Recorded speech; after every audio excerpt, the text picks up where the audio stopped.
नमस्कार, स्वागत है खास राजस्थान में। राजस्थान बेरोजगार एकीकृत महासंघ के अध्यक्ष हमारे साथ जुड़े हैं उपेंद्र यादव। आज उपेंद्र यादव ने बहुत कुछ घोषणाएं की है, क्या क्या मुद्दे थे, क्या क्या घोषणाएं की और आज विभिन्न भर्तियों से लेकर निजी मुद्दों पर भी चर्चा करेंगे। उपेंद्र यादव से कुछ तीखे सवाल भी होंगे और जवाब होंगे उपेंद्र यादव के।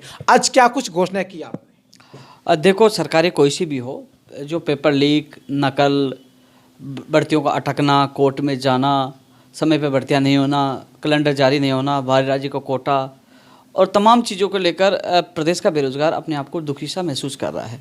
हालांकि जो हम संघर्ष कर रहे हैं लगातार, अन्य राज्यों की तुलना में राजस्थान में नौकरियां दिलाने में अहम भूमिका भी निभाई है और भर्तियों को कोर्ट से निकलवा कर सुलझाने में अहम भूमिका निकलवाई है। और नई भर्तियों के लिए भी शायद राजस्थान ऐसा है कि जिसमें हमारा संगठन नंबर 1 है। तो अब लेकिन जो पेपर लीक को कैसे रोका जाए, कैसे समयबद्ध भर्तियाँ हो, कैसे बेरोजगारों को फ़ायदा हो, तो इन सब पूरे प्रदेश के युवाओं के बीच में जाकर एक युवा जागृति अभियान के साथ एक सदस्यता अभियान चला रहे हैं। क्योंकि हमारा लक्ष्य है कि लोकतंत्र में सरकारें कोई सी भी हो, वो भीड़ से यानी कि सिर गिने जाते हैं। तो हम एक बड़ा प्रारूप के तहत हम एक संगठन को मजबूत कर रहे हैं। तहसील, जिला स्तर पर, प्रदेश स्तर पर संगठन का गठन कर रहे हैं, पदाधिकारियों का मनोनयन कर रहे हैं, सदस्य अभियान चला रहे हैं और कोशिश ये की जाएगी कि तमाम प्रदेश में हर जिला स्तर तक जाने के बाद हम जयपुर जो राजधानी में एक युवा बेरोजगार महासम्मेलन आयोजित किया जाएगा और हर बेरोजगार से अच्छे सुझाव लिए जाएंगे। अच्छे सुझाव को उस मांग पत्र में शामिल किया जाएगा और उसके लिए सरकार से लड़ाई लड़ी जाएगी। जो आप युवा जागृति सदस्य अभियान चला रही हो, कहाँ से प्रारंभ किया जाएगा, कब किया जाएगा? 21 जनवरी से सीकर जिले से शुरू किया जाएगा। और आपको पता है, शेखावटी क्षेत्र कहा जाता है कि वीरों की भूमि है, तो वहाँ से शुरुआत कर रहे हैं और प्रत्येक ज़िले में, प्रत्येक तहसील में, प्रत्येक स्थल में स्तर तक हमारी ये यात्रा समझ लीजिए।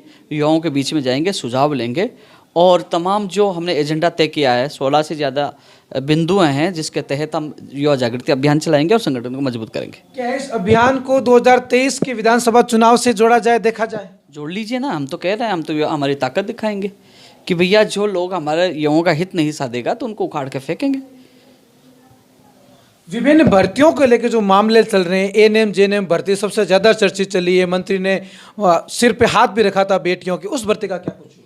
देखो, वो भर्ती थी, जब जब मुझे याद किया मैंने पूरा साथ दिया और पूरी कोशिश अभी भी रहेगी और उम्मीद करता हूँ कि सरकार उनका रास्ता निकाल कर उनको ज्वाइनिंग दे। क्योंकि वो 2013 की पुरानी भर्ती है। हालांकि पंचायत राज एलडीसी भर्ती 2013 का कैलेंडर जारी होने वाला है, लेकिन उसमें क्या ही न्यायालय के पेज के मामले में अधिकारी और संबंधित मंत्री हाथ खड़े कर देते हैं और कहते हैं कि न्यायालय से होने के बाद ही हम करा पाएंगे। लेकिन न्यायालय में सरकार मजबूती से उनका पक्ष रखे, जिसके लिए हम लगातार प्रयास कर रहे हैं।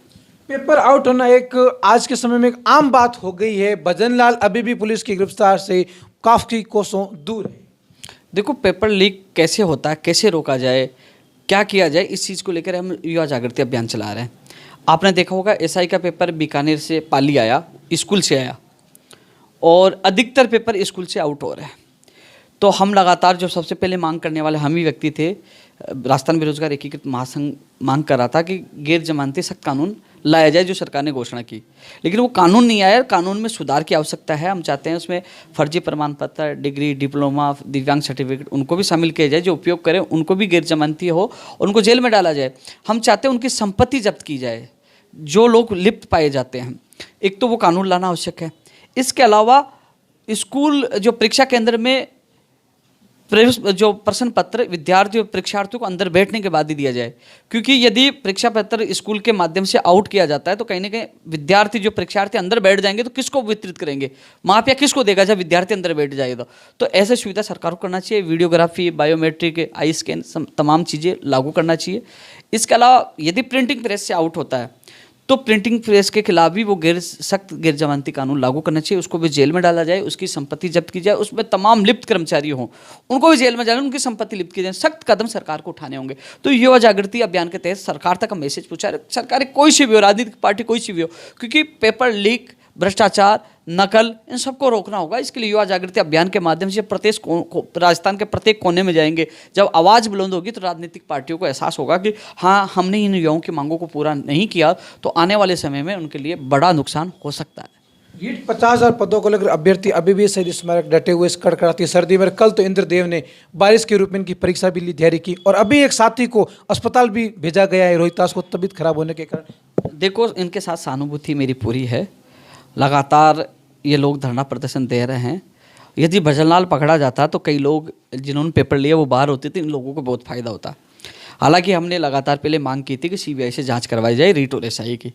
सीबीआई की जांच में यदि तय होता कि वास्तव में पेपर लीक हुआ तो रद्द कर देना, डर क्या था सीबीआई को देने का, लेकिन राज्य सरकार ने वो मांग नहीं मानी। और दूसरी बात, यदि मांग नहीं मानी तो कम से कम भजनलाल को पकड़ करके या एसआई भर्ती में जो लोगों के पास पेपर पूछा उनको पकड़ कर को बाहर करना चाहिए, जिससे योग्य अभ्यर्थियों को मौका मिल सकता था उनकी जगह। अभ्यर्थी पद बढ़ाने की मांग इसलिए कर रहे हैं कि पेपर बहुत जगह आउट हुआ, कहीं वो कुछ पॉइंटों से नंबरों से नहीं रह जाए। जितनी मदद मुझसे हुई मैंने की है। मुख्यमंत्री जी से उनके प्रतिनिधिमंडल की वार्ता करवाई है, शिक्षा मंत्री जी से करवाई है, मुख्यमंत्री प्रमुख सचिव से करवाई है, जॉइंट सेक्रेटरी से करवाई है, स्पेशल सेक्रेटरी से करवाई। जितनी मदद हुई है मैंने मदद की है। और अभी भी मैं कोशिश कर रहा हूँ, आज भी 4:30 बजे जाऊँगा सीएमओ। मैं कोशिश कर रहा हूँ कि रास्ता निकाला जाए, इन लोगों को न्याय मिले, आने वाले हर युवा के साथ अन्याय न हो। तो एक रास्ता निकाल कर जो अनशन कर रहे हैं उनके स्वास्थ्य में गिरावट आ रही है, उनका भी भविष्य बच चुका है, और जो ये सर्दी में डटे हुए हैं इनको भी न्याय मिल सके। तो मैं इनकी मांग मजबूती से रख रहा हूँ, कोशिश कर रहा हूँ उनको जल्द से जल्द न्याय मिले। प्रयोगशाला सहायक भर्ती काफी लंबे समय से चल रही थी, लेकिन वो अभी इन्हीं दिनों पूरी हुई। कैसे ये संघर्ष और जर्नी आपने तय की? फरवरी में आपने देखा होगा कि 15 फरवरी से 23 फरवरी 2021 में हमने महापड़ाव डाला था। 9 दिन का इस भर्ती को रद्द कर दिया गया था। संघर्ष के बदौलत इस भर्ती को जिंदा करवाया। आज 1500 से ज़्यादा परिवारों की खुशी है। जिस भर्ती को रद्द कर दिया गया था उसको संघर्ष के बदौलत आज इस भर्ती को जिंदा करवाया, एक बड़ा उदाहरण है। वहीं पंचायत राज एलडीसी भर्ती जो 9 साल से इंतजार कर रहे उसका भी कैलेंडर जल्द जारी होगा। आप देखना 5-7 दिन में उसकी। युवा बेरोजगार आयोग बनाने की भी मांग कर रहे हैं, क्या कुछ मामला है इसका? देखो, मैं युवा बेरोजगार आयोग बनाने की भी मांग कर रहा हूँ, जिससे बेरोजगार अपनी बात रख सके। आपने आज मगरा बोर्ड बना दिया, आपने जनजाति बोर्ड बना दिया, आपने युवा बोर्ड बना दिया, आपने विप्र फाउंड बोर्ड की भी आप बता रहे हो। तो ऐसे में युवा बेरोजगार कहाँ जाए? आज ना उपेन्द्र यादव की, ना राजस्थान बेरोजगार एकीकृत महासंघ की या अन्य किसी संगठन की आवश्यकता नहीं होगी यदि कोई बेरोजगारों की समस्याओं को सुने। युवा बोर्ड की मांग हम ये कर रहे हैं, बेरोजगार युवा बोर्ड की मांग इसलिए कर रहे हैं कि कोई भी भर्ती से संबंधित अभ्यर्थी वहाँ पीड़ा रखेगा तो वो कह सकते हैं हाँ, कोई रीट विशेष शिक्षा वालों को सोमवार को बुलाया जाता, 12 बजे 5 लोग पहुँचे, उससे संबंधित अधिकारी मंत्री सारे लोग वहाँ बैठे और उनको 5 लोगों को बिठा के कि हाँ आप बताइए आपकी क्या मांग है, तो उनको संतुष्ट करके भेजे। वाजिब हो तो कर दीजिए, नहीं हो तो मना कर दीजिए। लीगल के सारे अधिकारी बैठे रहेंगे, मीडिया वो लोग और बिठाएं। ऐसे संबंधित हर बेरोजगार से संबंधित पीड़ित अभ्यर्थी हैं जो अपनी मांग रखते हैं, उनको सबको बिठाकर उनकी समस्याओं को हल करवाने के लिए एक युवा बेरोजगार आयोग का गठन करने की मैं मांग कर रहा हूँ। पहले भी बहुत दिनों से मांग की थी और कांग्रेस के घोषणा पत्र में मैंने खुद ने डलवाया था कि उसमें लिखा हुआ कि युवा बोर्ड बेरोजगारों की समस्याओं की नीति निर्धारण करेगा। लेकिन पहले मैंने मांग की थी, कई लोगों ने राजनीतिक षड्यंत्र जो साजिशों को दौर चला, उन्होंने कहा उपेन्द्र यादव तो इसलिए मांग कर रहा है कि शायद इसका अध्यक्ष बनना चाहता है। लेकिन जो हमने आज जो घोषणा की है उसमें मैंने स्पष्ट लिखा है कि मुझे छोड़कर किसी हमारे योग्यताधारी बेरोजगार प्रतिनिधि को शामिल किया जाए, जिससे वो उस समस्याओं का निस्तारण करवा सके, बेरोजगार को न्याय दिला सके। आपको नहीं लगता कि इस बोर्ड के द्वारा राजनीति ज्यादा होगी, युवाओं के काम कम होंगे? तो आखिरकार कहाँ जाए? कैसे राजनीति होगी? फिर तो और बोर्ड बने हुए हैं, जो और बोर्ड बने, क्या उसमें राजनीति नहीं होती? बहुत बोर्ड बने हुए। कम से कम आज युवा बेरोजगार अपनी बात रख सके, क्योंकि युवा बेरोजगार को पता चले कि मेरी भर्ती में क्या चल रहा, परिणाम क्यों नहीं आ रहा, एग्जाम क्यों नहीं हो पा रही, सिलेबस क्यों नहीं आ पा रहा, विज्ञप्ति क्यों नहीं जारी पा रही, ज्वाइनिंग कब होगी। कम से कम वो बात तो रख सके वहाँ जाके, क्योंकि वहाँ संबंधित राजनीतिक लोग थोड़ी बैठेंगे, वहाँ संबंधित विभाग का मुखिया बैठेगा, मंत्री बैठेगा, वहाँ लीगल एडवाइजर बैठेगा, पीड़ित अभ्यर्थी बैठेगा। तो आमने सामने बैठेंगे तो उनको अपनी भर्ती के बारे में पता होगा। अन्यथा जल्द होगा जल्द होगा जल्द होगा, बेचारे जल्द जल्द के चक्कर पर भविष्य खराब कर रहे हैं। तो कम से कम उनको समय पर पता चल सके मेरी भर्ती होगी कि नहीं होगी। इसके अलावा सुपरविजन एक कमेटी का गठन की मांग कर रहा हूँ, जो न्यायालय में विचाराधीन जो मामले हैं, या तो कोर्ट में वकील नहीं जाता, या वकील जाता है तो वो वहाँ जो नोटिस का जवाब नहीं दे पाते। तो ये चीज़ों का सामना कौन कर रहा है? बेरोजगार कर रहा है। तो कम से कम वहाँ एक सुपरविजन कमेटी, चाहे रिटायर्ड जज हो, चाहे उच्च स्तरीय का सीनियर एडवोकेट हो, जिससे कोई भी भर्ती का, रीट का हो, टीजीटी 2012 का हो, चाहे कोई भी हो, तो उसमें जाए तो वो सीधा कहे कि साहब एडवोकेट को फ़ोन कर दीजिए। वो सीधा फ़ोन कर सकता है विभाग को, आपने नोटिस का जवाब नहीं दिया, आपको 3 दिन में जवाब देना है, आपको एडवोकेट भेजना है। तो कम से कम बेरोजगार जाके वहाँ कहे कि वह विभाग की लापरवाही है, एडवोकेट नहीं जा रहा, आज कहाँ जाए? तो कम से कम सुपरविजन कमेटी का गठन हो जो वो मॉनिटरिंग करे कि वकील को भेजना तो वकील भेजे, नोटिस का जवाब दिलाना तो नोटिस का जवाब दो, वकील चेंज करना तो वकील चेंज करवा। कई बार क्या अर्ली हियरिंग की सुनवाई के लिए प्रार्थना पत्र लगाना पड़ता है। तो वो मॉनिटरिंग सुपरविजन कमेटी का गठन जो मॉनिटरिंग करके बेरोजगार को जल्द से जल्द जो भर्तियां लंबित कोर्ट में है उनको बाहर निकलवाने का काम करे। स्कूल लेक्चर भर्ती 2018 जो मामला चल रहा है वेटिंग को लेकर, उसमें कांग्रेस के जो पीसीसी अध्यक्ष हैं एक बार सीएम के साहब ने घोषणा कर चुके हैं, एक बार उन्होंने खुद घोषणा कर दी, उसके बाद में भी उस भर्ती पर कुछ हो नहीं पा रहा है। क्या मंत्री पद हटने के बाद में पीसीसी अध्यक्ष की भी नहीं चल रही कांग्रेस? देखो, एक नहीं 2 बार उन्होंने घोषणा की है। उम्मीद करता हूँ कि वो पीसीसी चीफ हैं, वो जरूर अपने वादे पे कायम रहेंगे। और मुलाकात अभ्यर्थियों ने की है तो वो कह रहे हैं कि वो अपने वादे पे कायम है और उसको वो सूचित 600 निवासी पदों पर निकलवाएंगे। और हमने पहले भी कहा था जो वादा किया उनको पूरा करना पड़ेगा। लड़ाई हम पीछे हटने वाले नहीं है। यदि जो वादे हमारे बेरोजगारों से किए पूरे नहीं होते, दोबारा सड़कों पर उतरना पड़ा तो उतरेंगे, पीछे नहीं हटेंगे। और उम्मीद है कि पीसीसी चीफ की जरूर चलेगी, क्योंकि उसमें कई अधिकारी आनाकानी कर रहे हैं। हमने उनको अवगत करवा दिया, माननीय मुख्यमंत्री जी को बताया और अधिकारियों को बताया, कई बार मीटिंग हुई है। तो उम्मीद है कि राहत मिलेगा और उन अभ्यर्थियों को न्याय मिलेगा। पीटीआई भर्ती के पदों को लेकर विशेष शिक्षक की लेकर क्या मांग चल रही है अभी तक? विशेष शिक्षकों को पदों को लेकर इनके जो प्रतिनिधि मंडल की लगातार वार्ता करवाई है। उम्मीद है पद बढ़े जाएंगे, क्योंकि विभाग ने अभी सकारात्मक मैसेज दिया है। और जो अभी फाइल आई थी रीट की विज्ञप्ति की जारी करने के लिए, वो विशेष शिक्षकों के पदों के मामलों को लेकर वापस बीकानेर के अधिकारियों को लौटाई गई है। इसके अलावा पीटीआई में पद बढ़ाने की मांग हम लगातार कर रहे हैं। भर्ती निकालने की मांग भी हम ही कर रहे थे और पद बढ़ाने की मांग हम करें। उम्मीद है इसमें पद बढ़ेंगे। भविष्य में राजनीति में आएंगे, विधायक या सांसद का चुनाव लड़ेंगे? ये सारे राजनेता फेल हो जाएंगे ना, जिनको जनता ने चुनकर भेजा है, तो मैदान में आना पड़े तो आएंगे। मैं ही नहीं, 200 विधानसभा क्षेत्र पे, क्योंकि जब ये फेल हो जाएंगे हाथ खड़े कर देंगे। युवाओं के सपनों के साथ कुठारघात होगा, पेपर लीक होगा, पेपर बिकेगा, जब समय पर रोजगार नहीं मिलेगा, जब बेरोजगार त्राही त्राही मचेगा, जब बेरोजगार रोएगा, जो अवसाद की स्थिति में जाएगा, तो ऐसे जो नेता लोग हैं जो विफल हो जाएंगे उनको उखाड़ कर बाहर फेंकेंगे। हम लड़ेंगे, हम आवाज़ उठाएंगे, उनमें दम नहीं है तो हम लड़ेंगे।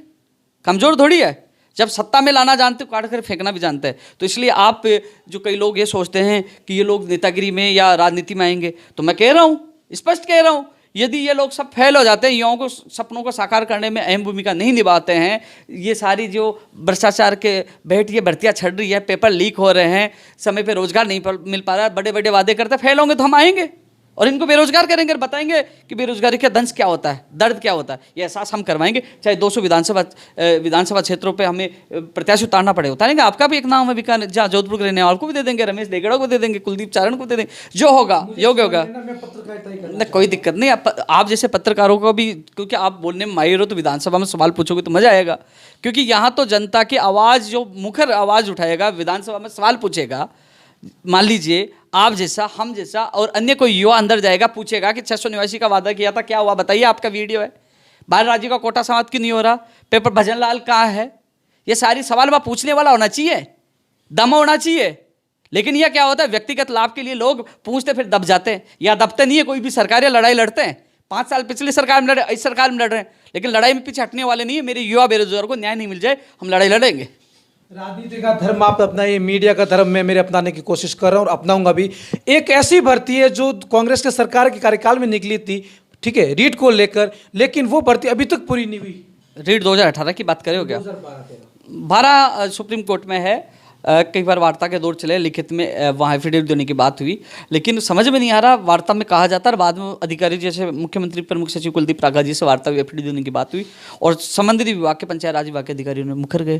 तो अब दोबारा वार्ता का दौर स्टार्ट होगा। जो पूरी परिकल्पना हमने युवा रचना रची है कि जो हम युवा जागृति अभियान और सदस्यता अभियान, ये बड़ी भूमिका 2023 में भी निभाएगा।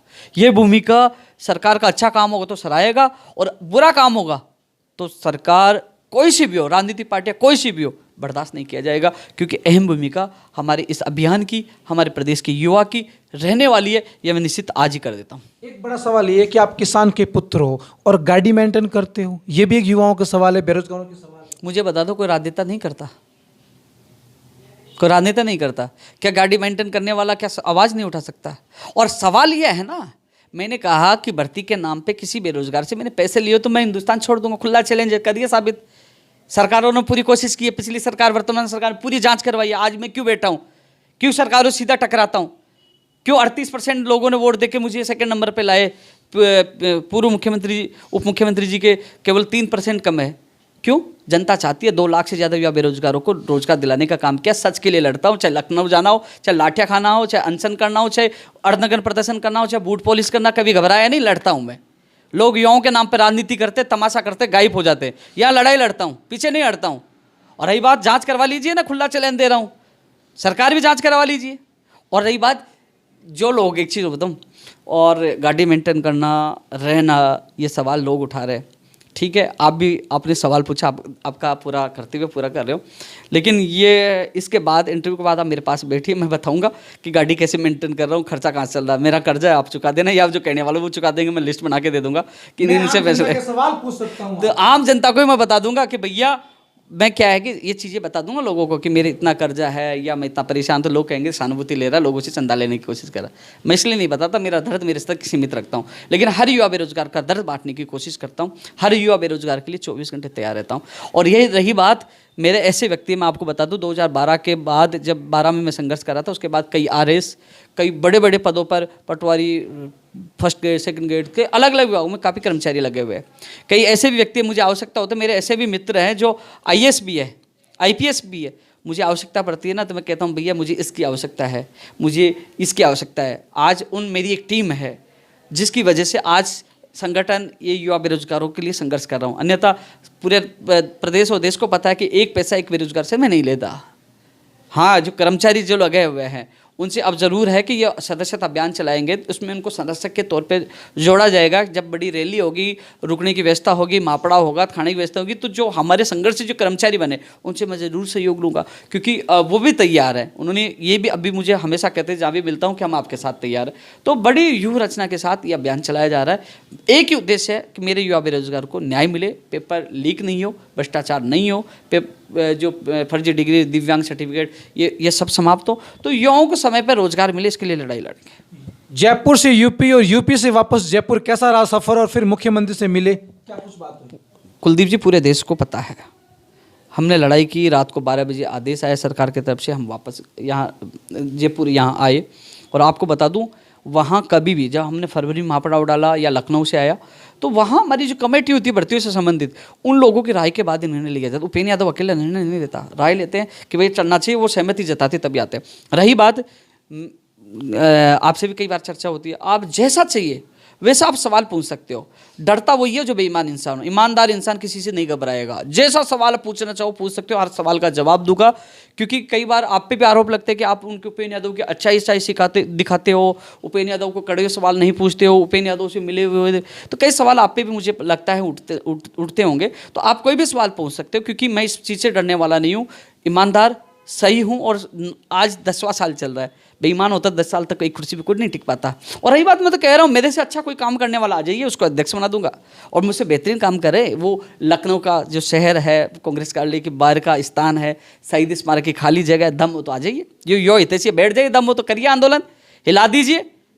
हम तो वो व्यक्ति है जो कमेटी का गठन भी करवाया, कई घोषणाएं भी करवाई है। जो 21 मांगों को लेकर आंदोलन चल रहा था, करीब 9-10 मांगे पूरी हो चुकी है, और 5-6 मांगे इस महीने में, अगले महीने में लगातार मांगे पूरी होंगी। हम तो वो है कि जो संविदा पे कंप्यूटर भर्ती आ रही है उसको स्थायी भर्ती करवाई। हम तो जो नहीं होने वाले काम करे, भर्ती रद्द होगी वो उसको जिंदा करवा दिया। यानी कि 2 लाख युवा बेरोजगारों को सरकारी नौकरी दिलाने का काम हमने किया है। जो कोई भी चैलेंज है तो स्वीकार सकता है, वो करवाइए, पता लग जाएगा। और कोई काम करेगा तो मैं उसको सैल्यूट करूंगा, सलाम ठोकूंगा, जिंदाबाद बोलूंगा। लेकिन आइए, करिए युवाओं के लिए, राजनीति नहीं करिए कि किसी को भ्रमित कर दे कि उपेंद्र यादव ने ये नहीं किया, वो नहीं। अरे उपेंद्र यादव कुछ तो कर रहा है, लड़ तो रहा है, लेकिन एक व्यक्ति कहाँ कहाँ भागेगा। बेरोजगारी बड़ी समस्या हो गई। एक व्यक्ति का काम हो गया, वो तो घर जाके बैठ गया, लेकिन जिनका काम नहीं हुआ वो इसलिए उदास होता है, उसको लोग भ्रमित करते, देखो उपेंद्र यादव उनका काम कर दिया, आपका नहीं करवाया। भैया कितने काम कर रहा हूँ मैं। जब मैं लखनऊ से आया तो मुझे बताया गया कि 40 काम आपके सरकार ने किए, वो लिस्ट मेरे सामने तैयार थी। मैं सरकार के, जो कहते हैं ना कई बार सरकार के प्रति लिबरल क्यों होता है, क्योंकि मैंने कई काम करवाए हैं, बहुत काम कर, नहीं होने वाले काम भी मुख्यमंत्री जी से मिलकर मैंने करवाए। अन्य राज्यों की स्थितियाँ देख लीजिए, क्या स्थिति है। राजस्थान में अन्य राज्यों की तुलना में बेहतरीन स्थिति है, क्योंकि हमने संघर्ष भी किया, उसका परिणाम भी युवाओं को दिया है। एक बड़ा सवाल बेरोजगारों से आपके ये भी है कि इतना आप काम करवाते हो, लंबा संघर्ष भी लिया, काफ़ी कुछ धमकियाँ भी मिलती होगी, राजनीतिक और प्रशासनिक दबाव भी होता होगा, उस दबाव को कैसे झेलते हो, फिर भी युवाओं के लिए डटे रहते हो? देखो, एक बड़ा मैसेज युवाओं को मैं देना चाहूँगा कि यदि कोई ईमानदार इंसान होगा, उसके ऊपर कोई दबाव नहीं होता, क्योंकि बेईमान इंसान होगा तो यार मुझे सरकार फंसा देगी, मैंने ये बेईमान, वो डर के मारे है ना अपने आप को सरेंडर कर देता है। ईमानदार आदमी का क्या लेगा यार, जेल में तो डालेंगे, डाल दो, क्या लेगा, मेरे पास कौन सी प्रॉपर्टी है, किराए का मकान है, गाड़ी किस्तों की है, कैसे जैसे मैं संगठन चला रहा हूँ, तो मेरा क्या ले जाएंगे वो लोग, इसलिए डर नहीं लगता। और ये तो मुझे ये भी पता है कि मुझे इनपुट मिले, जिस प्रकार से मैं पेपर लीक प्रकरण गैंग के खिलाफ आवाज़ उठा रहा हूँ, कहने का खतरा तो है, लेकिन जब भगवान मारेगा तब मर जाएंगे, मरने से डरने वाला नहीं हूँ। किसी मेरे हमेशा कहते रहता हूँ, मेरे साथी भी कहते हैं कि मैं किसी के बाप से नहीं डरता, लड़ता हूँ सीना ठोक के, डरने वाला नहीं हूँ। सुना आपने उपेंद्र यादव को, सत्य, निष्पक्ष और बेबाक शब्दों में अपनी बात कही है। खास रिपोर्ट रमेश डेगड़ा के साथ में मैं कुलदीप चारण।